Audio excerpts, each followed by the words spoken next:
Una de las noticias internacionales que ha marcado la jornada viene desde el Reino Unido, donde desde hoy ya hay un primer ministro que se presentó incluso al rey Carlos III, que le deseó mucha suerte y de inmediato asumió también cuáles son los problemas que va a enfrentar el Reino Unido. De eso y más queremos profundizar de inmediato con Paulina Astroza, doctora en Ciencias Políticas y Sociales y directora además del Programa de Estudios Europeos de la Universidad de Concepción, de Regiones a Vía Pública. ¿Cómo estás, Paulina? Bienvenida. Muy bien, gracias y feliz aquí de poder comentar estas noticias internacionales. Bueno, ¿cómo se analiza este primer discurso de Rishi Sunak, donde en el fondo reconoció que se habían cometido errores y que los tiempos que venían eran bastante duros? Dijo, se vienen decisiones difíciles. La libra está mal, la inflación está mal, crisis energética. Creo que fue bastante realista en su discurso. Él va a continuar una política en todos los otros ámbitos bastante parecido a lo que venía haciendo Liz Truss, pero en materia económica va a ser todo lo contrario a lo que llevó finalmente a que fuera la primera ministra que ha durado menos en la historia del Reino Unido. Y claramente el escenario es muy difícil, la economía está muy complicada, no solamente en el Reino Unido, en general en el mundo, sí. Pero en particular en el Reino Unido el Brexit sigue produciendo sus efectos tal como se había previsto, pero además sumado al tiempo de la pandemia, a todo lo que ha significado la guerra de Ucrania y el escenario internacional de inflación.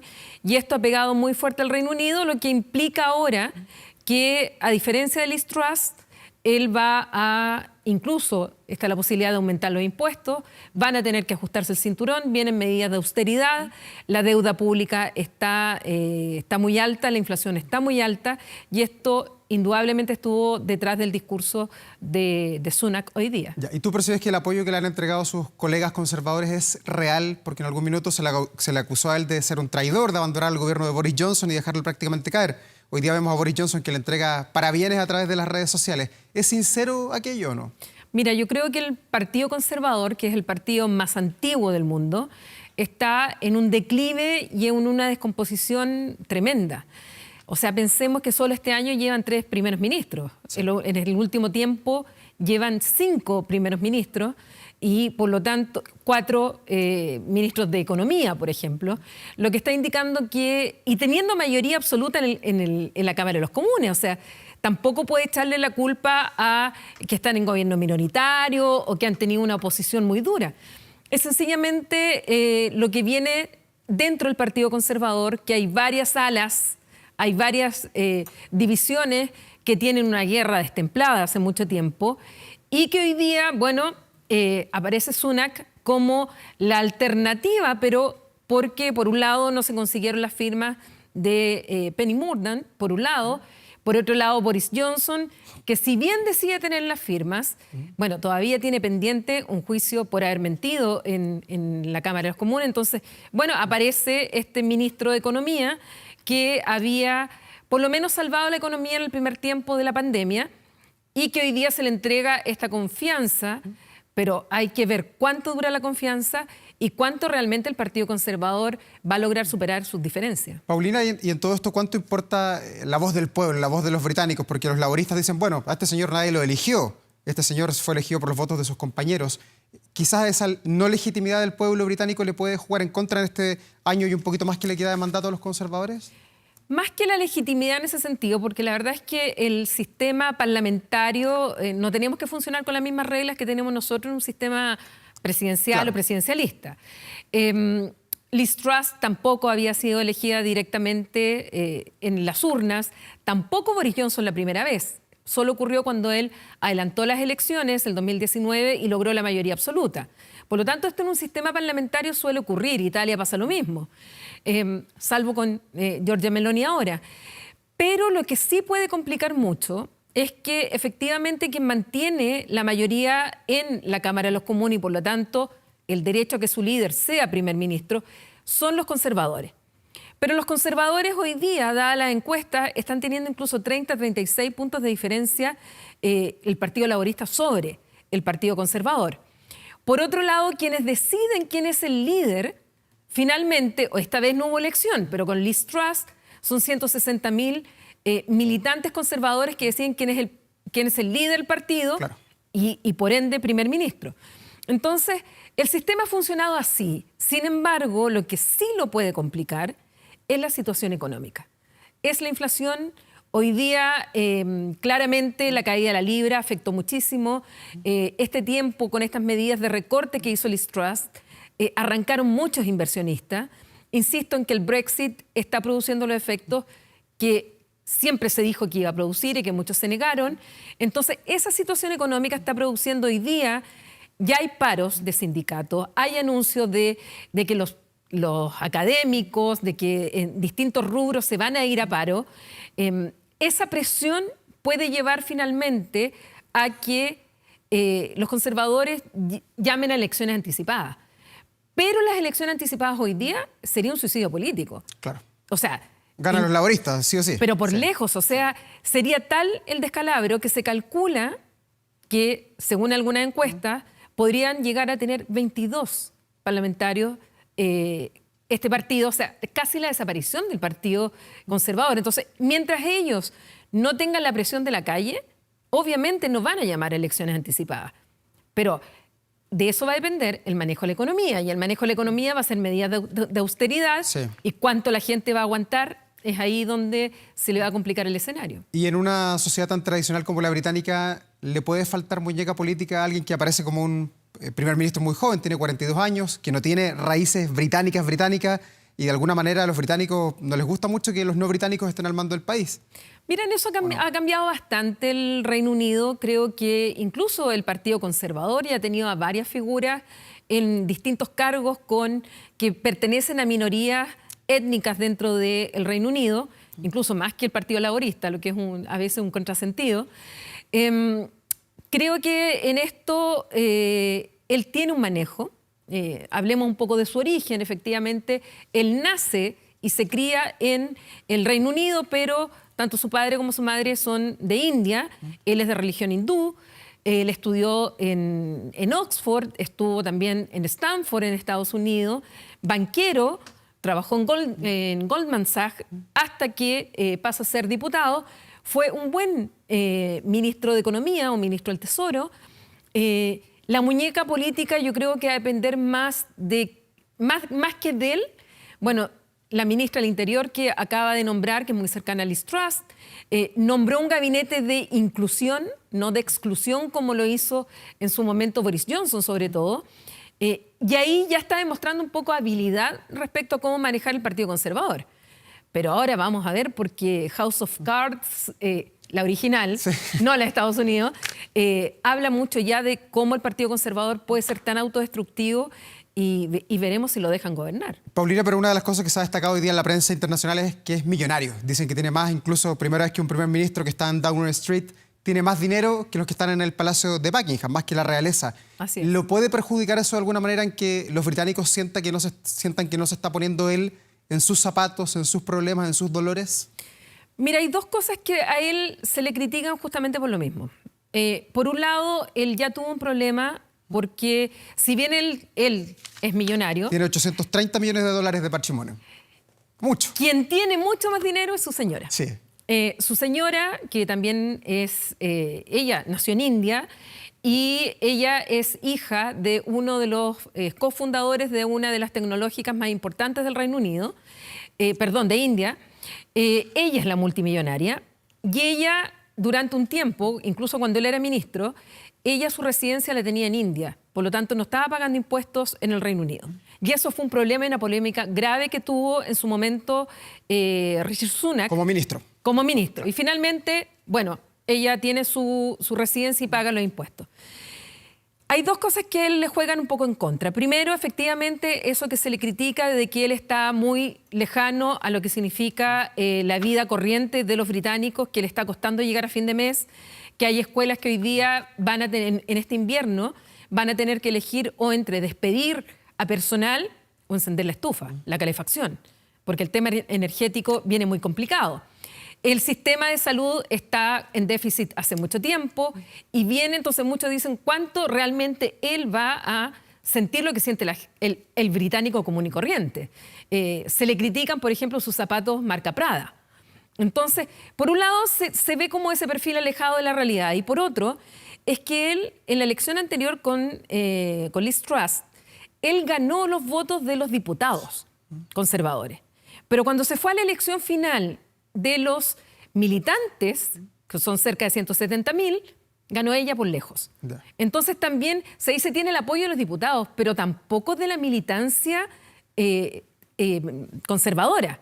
Entonces eso también puede generarle a él una distancia que va a tener que, bueno, ver la forma en acercarse y ser más empático con el pueblo británico finalmente. Paulina, y desde la realeza, ¿es esto una oportunidad para Carlos III, que tiene inesperadamente la oportunidad de partir de cero con un primer ministro que hoy día se fue a presentar, que se fue autorizado para formar gobierno y todo?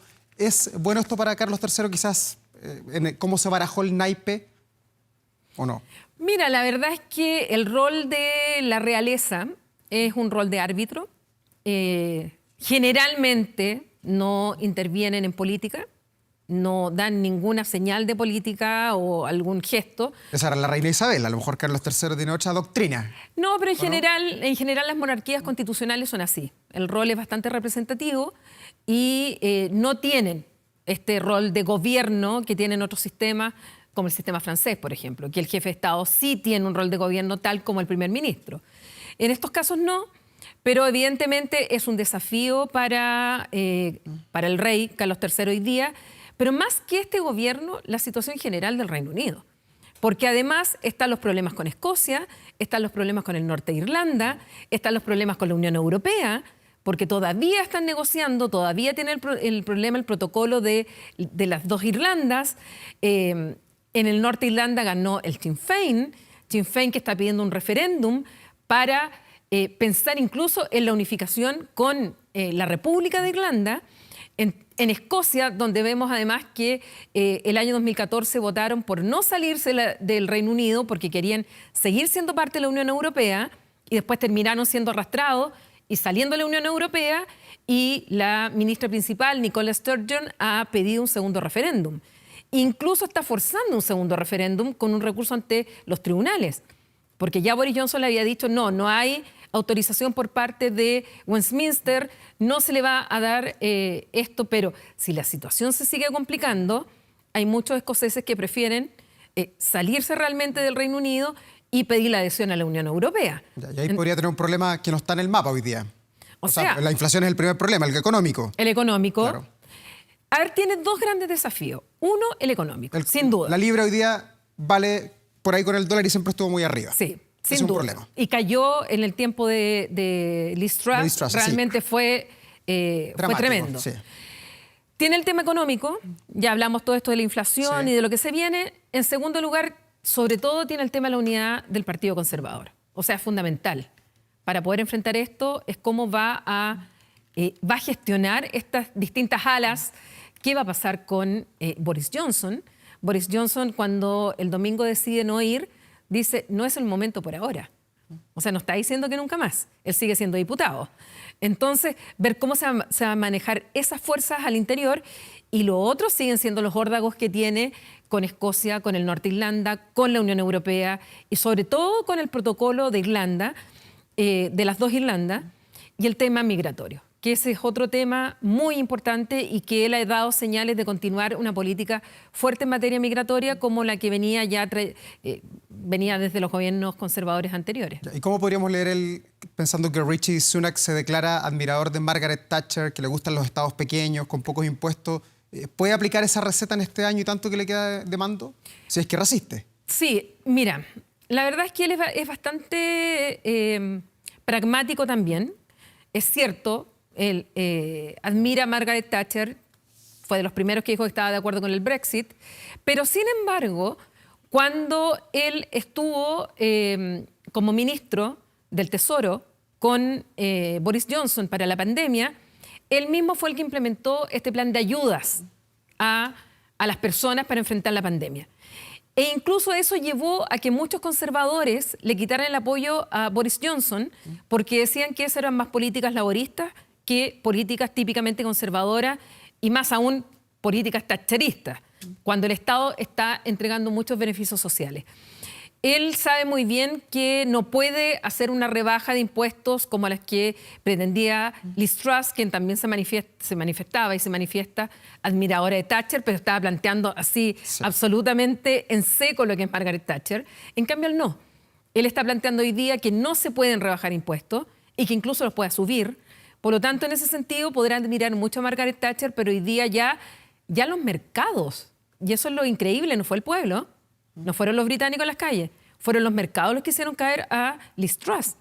Por lo tanto, hoy día el escenario internacional no es para pensar en políticas como de Thatcher o Reagan, de un Estado muy pequeño, poca intervención, y no, el escenario hoy día mundial ha cambiado bastante y los desafíos que hay son enormes, no solo para el Reino Unido. Y a partir de ahora, Paulina, ¿Liz Truss juega algún rol en la política británica o no?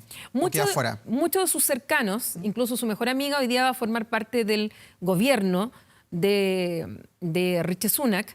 Hay ministros que fueron muy cercanos a ella, que están en el gobierno. Por eso yo te decía que una de las características de este gobierno de Rishi Sunak, a diferencia de Boris Johnson, es que es más inclusivo de todos los sectores.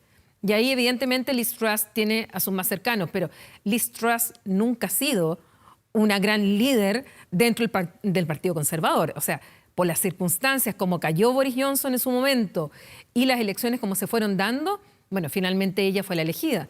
Pero no se ven grandes liderazgos dentro del Partido Conservador y el más popular sigue siendo Boris Johnson. Y él no piensa en retirarse, a diferencia de, no sé, David Cameron, que terminó y se fue y estuvo por acá. Y ex primer ministro, claro, estuvo acá la semana pasada en Chile. No, Boris Johnson no tiene ninguna intención de salir. Él sigue siendo diputado. De hecho, si hubiese tenido las firmas y el apoyo, lo más seguro es que lo tendríamos de primer ministro. Boris Johnson en eso es incombustible y puede salir con cualquier cosa. Y es muy british, además. Sí, y eso que nació en Nueva York. Sí. Mira lo que es, porque hay muchos que estiman que Rishi Sunak no representa al británico típico y él nació en el Reino Unido. Lo que pasa es que es de origen indio y es de religión hindú. Y sin embargo, sí estiman que Boris Johnson es súper british y resulta que nació en Nueva York. Entonces... Pero porque sus papás estaban allá, eran diplomáticos, entiendo. Sí. Pero nació allá y después, bueno, fue criado en todos los escándalos. En Eton y todo. Sí. Tiene, digamos, la misma formación que muchos que han llegado a ser primer ministro. Paulina, y este primer ministro nuevo, Rishi Sunak, ¿qué rol debería jugar a nivel internacional? Porque el primer ministro de Gran Bretaña es como el presidente de Estados Unidos, como, no sé, el presidente de los grandes gobiernos internacionales, capaz de liderar alguna cosa, se puede parar de igual a igual con el presidente de Francia o con los chinos. Este primer ministro, ¿tiene esas espaldas políticas? No está bastante debilitado, pero no por él. Está por la situación del Reino Unido. El Reino Unido es el único país del G7 que no ha tenido inversiones este último año. Es un país que además, bueno, por un lado él va a seguir y va a continuar con la política de firme contra Rusia en el tema de Ucrania. De hecho, mantuvo al ministro de Defensa, Wallace, en este tema de seguir muy dura la defensa de Ucrania, seguir enviando material, seguir preparando las tropas. Eso va a continuar. En el G7, claro, si tu país no sigue siendo la gran fuerza, se ve un poco disminuido, pero evidentemente tiene un rol que cumplir. Sigue siendo un país que tiene el arma nuclear, que eso también es importante, da peso internacional, y va a tener que entrar a jugar en estas grandes ligas. Un poco disminuido, pero insisto, por la situación del Reino Unido más que por su figura en particular. ¿Y cómo se puede proyectar allí la relación, por ejemplo, con Emmanuel Macron, donde hay permanentemente conflicto entre los dos países, principalmente por la migración ilegal de un lado hacia el otro? Mira, hasta el momento se han dado buenos mensajes, los típicos diplomáticos. Cariño, puro amor por Twitter. Con Liz Truss tuvo mayores problemas, con Boris Johnson ni hablar. Emmanuel Macron tuvo bastantes, digamos, encontrones con Boris Johnson. Todo va a depender, primero, de cuál va a ser la posición que va a tener el gobierno en relación a la Unión Europea. Porque el acuerdo al que se llegó la Unión Europea con el Reino Unido por el Brexit reguló muy pocas materias. O sea, queda mucho todavía por negociar, demasiado por negociar. El tema del protocolo de Irlanda del Norte, que fue un tema complejo que tuvo tanto Theresa May como Boris Johnson. Boris Johnson dictó una ley que va en contra de lo que se acordó con la Unión Europea, que el propio Boris Johnson había establecido. Y ahí tienen un choque de trenes. Y la Unión Europea ha sido bastante firme en eso. Hay que ver cuál va a ser la posición de él. en este tema de Irlanda del Norte. Si es que va a ser realmente más pragmático y flexible en el tema o se va a ir un choque frontal con la Unión Europea. Si es así, va a tener problemas en muchos temas. Y uno de esos es el tema migratorio, justamente porque incluso Emmanuel Macron en algún momento planteó que el acuerdo de Dunkerque, que es el acuerdo que regula que las personas que llegan a, digamos, a las fronteras de Francia, bueno, se quedan ahí. Bueno, él dice, no, la frontera en realidad está al otro lado. Yo dejo pasar a las personas y no las dejo acá. Dejo de aplicar el acuerdo de Dunkerque. Entonces, hay muchas cosas que va a depender mucho de la relación que tengan entre ambos. Ya, pero hoy día Macron es el principal líder de Europa, ¿es el que la lleva de alguna manera en el viejo continente o no? Yo creo que sí, ¿no? pero sigue complicado. Bueno, ¿por qué yo te digo que sí? Porque desde que se fue Angela Merkel, Olaf Scholz, que Alemania sigue siendo el gran motor de Europa, hoy día está muy complicado. La guerra en Ucrania los tiene complicados. Olaf Scholz hoy día está siendo muy criticado porque se está acercando mucho a China. Y porque no es Merkel, además. Sí, pero Merkel hoy día se ha roto un poco el tabú de la gran líder que hoy día se le echa la culpa a Angela Merkel de la dependencia justamente del petróleo y el gas con Rusia, que fue muy condescendiente con Putin, que fue ingenua con Putin y que esta dependencia se le advirtió muchas veces por parte de Estados Unidos, por parte de Francia y otros países a Merkel, y Merkel tenía la idea que mientras más colaboración hubiera, menos posibilidad de conflicto. ¿Qué es lo que pasó al final? Que gran parte de los países de Europa Central dependen del gas y el petróleo de Rusia y que hoy día tienen que estar rápidamente buscando alternativas. Entonces, y el primero de ellos es Alemania.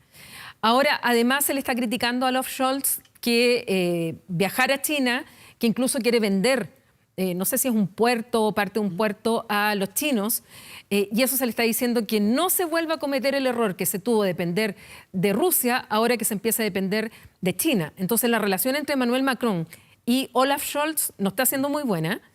Italia tiene hoy día a Giorgia Meloni, tiene a la ultraderecha, con la ultraderecha y la derecha en el poder, que no sabemos tampoco cuánto tiempo va a durar esa coalición, porque tampoco se lleva muy bien ahí Salvini, Berlusconi y Giorgia Meloni.